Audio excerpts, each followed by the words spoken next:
Hey guys, just right here come to you with another Lord's More video, and today I'm coming to you with Lord's Ball tips and tricks. It's like different strategies that I have tried and used throughout the times I've been playing Lord's Ball.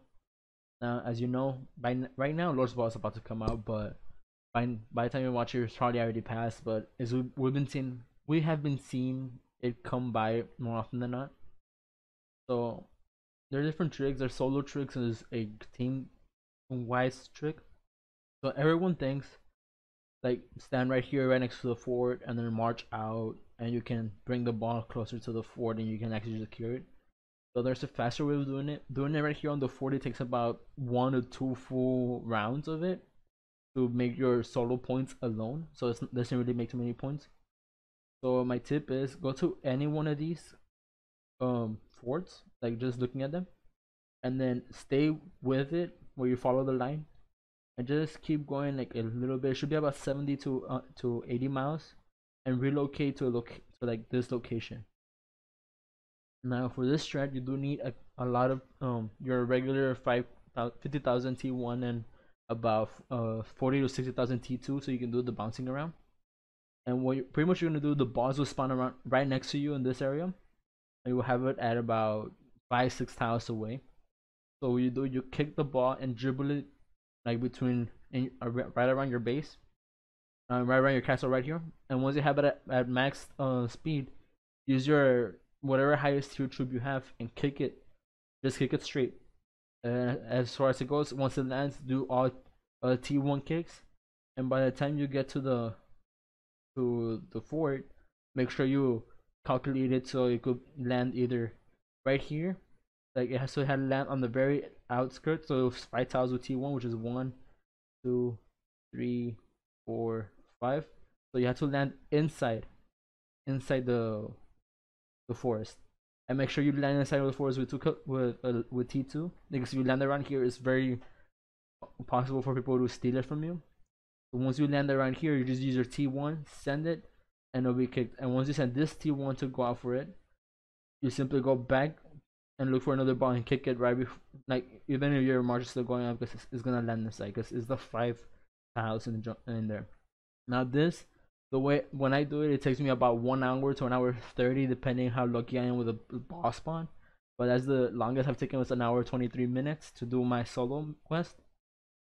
And that's one way of doing it solo. Another way is, of course, going down here south, like around midpoint. Find a ball around the spawn point and bring the ball towards you. Once you get it to full, make sure you keep kicking it. And once it gets inside the forest, you can always try to calculate it to where the forest, it takes about 30 tiles to go in. So you're gonna need a lot of T1 or 2 sets of T4, and you're gonna need to relocate somewhere in the middle of the forest. So you have a shield is not a very good tactic for you, but you're gonna get right in the middle of the forest, kick the ball, and just keep kicking it until you get right next to it, and try to make it land from very far away, not from close up, because there's always that group of people that like to steal the ball, and that would be for you to complete solo. Now, to make a lot of points as a whole guild, you can set up a, I don't know what they call it yet, but it's a big section where you just put a lot of where you get 2 people set up with 2 T4 people that can take rallies inside the forest of base, and have a line set up to where they kick it once, it goes 15 tiles unless they're on this location, which will be right next to the next person, the next kicker, which will kick it right into base. Of course, you gotta line it up perfectly. So this one takes a lot of coordination with your whole guild. In order to get it there, you have to set up a whole line made up of castles and cams, just to hold to make sure the ball rolls over it. So pretty much what you do, you're gonna have people from your guild. This is not what I meant to do.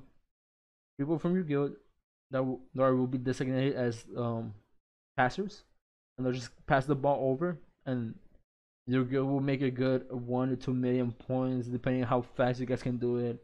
I think goes to go 500,000 points with doing it in just one of the sessions.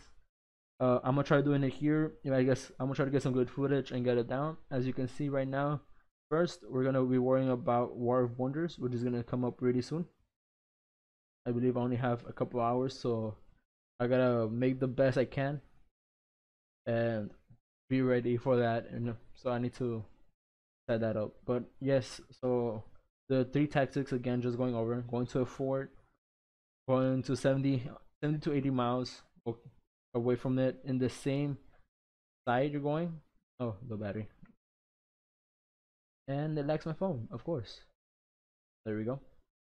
So you're gonna just set up, like, go to a fort. I usually like doing Frozen Fort, where you can choose any fort that doesn't have a lot of people in it, and just follow to the outside. So I'll be showing you a picture of like arrows pointing to what direction you want to go to, and then from there you just keep going straight with it. Just like follow this imaginary line. You just keep following it as best as you can, and this should be about 70. Yeah, but right here. And relocated there, you only need to use one relocator, which the Lord's Ball rewards will pretty much give that back to you. So that's pretty much it on tips on how to do it. If you guys want a more detailed explanation and showing you how it works, the group one, I can make sure to make a video on that in the future. But if you do, please leave it down in the comments, and I'll catch you on the next one. Peace.